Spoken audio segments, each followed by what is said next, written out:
What's going on, everybody? This is Lauren with the TMF podcast. Today I want to talk a little bit about Fight Night from Saturday, Leon Edwards versus Belal Muhammad, and about the ridiculous eye poke situation that continues to keep happening in the UFC. This fight was pretty highly anticipated, especially for Leon Edwards. I know Belal Muhammad was definitely looking forward to it. And here we are in the second round. If you didn't see this clip, it was I watched it live. It was absolutely brutal to watch this man take the pain that just gets inflicted. I mean, instantly he hits the ground, instantly in his face, the amount of pain that he was in. I mean, honestly, I watched it and it was uncomfortable to watch this man in the ring.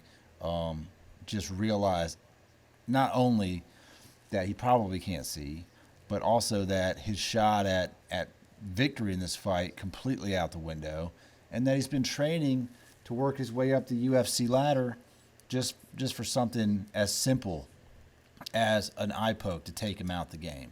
Now, I don't know what the status of Belal's injury is at this current time, but we hope he has a speedy recovery. And this is not the first time. It's not going to be the last time that eye pokes continue to happen in the UFC, and it's brutal to continue to keep watching it happen.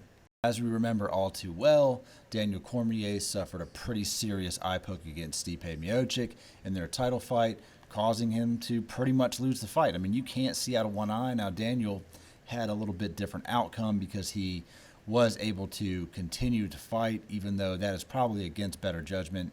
In all honesty, I mean, the man clearly can't see out of that eye, and in fighting, that is highly detrimental to your ability to avoid getting beaten to death in the octagon. So what do we do about this? How do we mitigate these problems where fighters continuously get poked?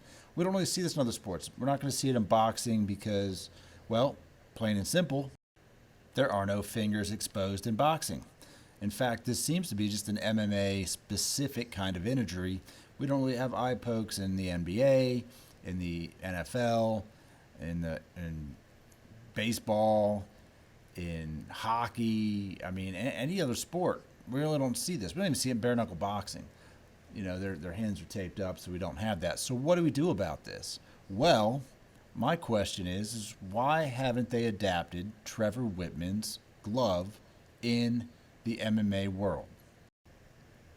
Now, if you don't know who Trevor Whittman is, he is an MMA coach.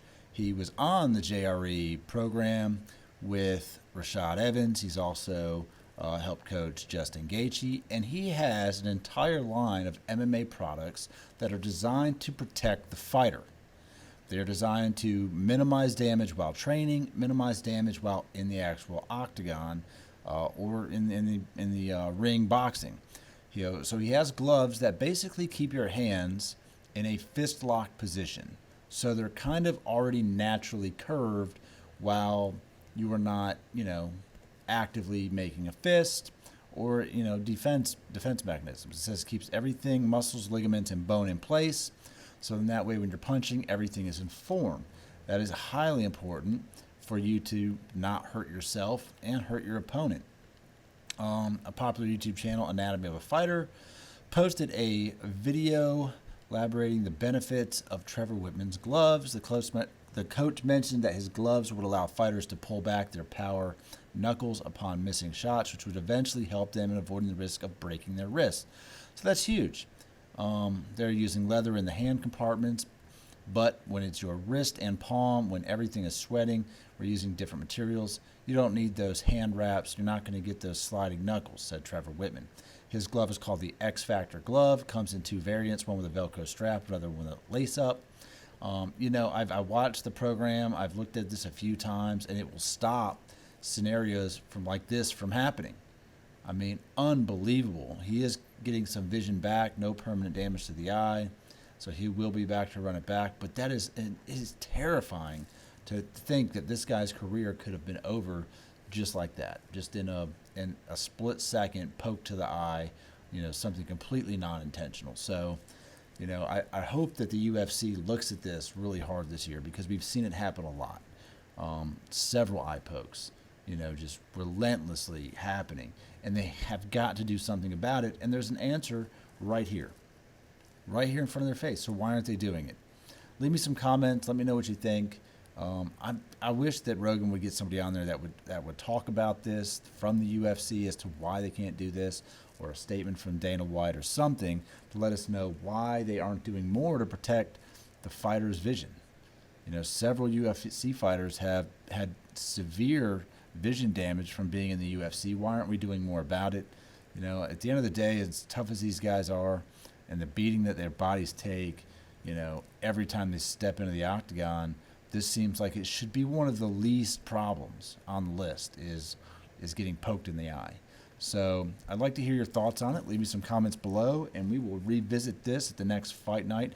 Hopefully there is no more eye pokes and no more ridiculous endings. I mean, we even had another down knee opponent last week. What is going on? You cannot knee the man while he's on the ground. So I look forward to hearing some comments and talking with you guys about it. And we're going to do a fight companion here for the next one. I'm going to have somebody in here. We're going to record it. We probably won't be able to do it live, but we're going to record it and upload it after the fact. So look forward to chatting with you guys about that too. So until next time, see you later.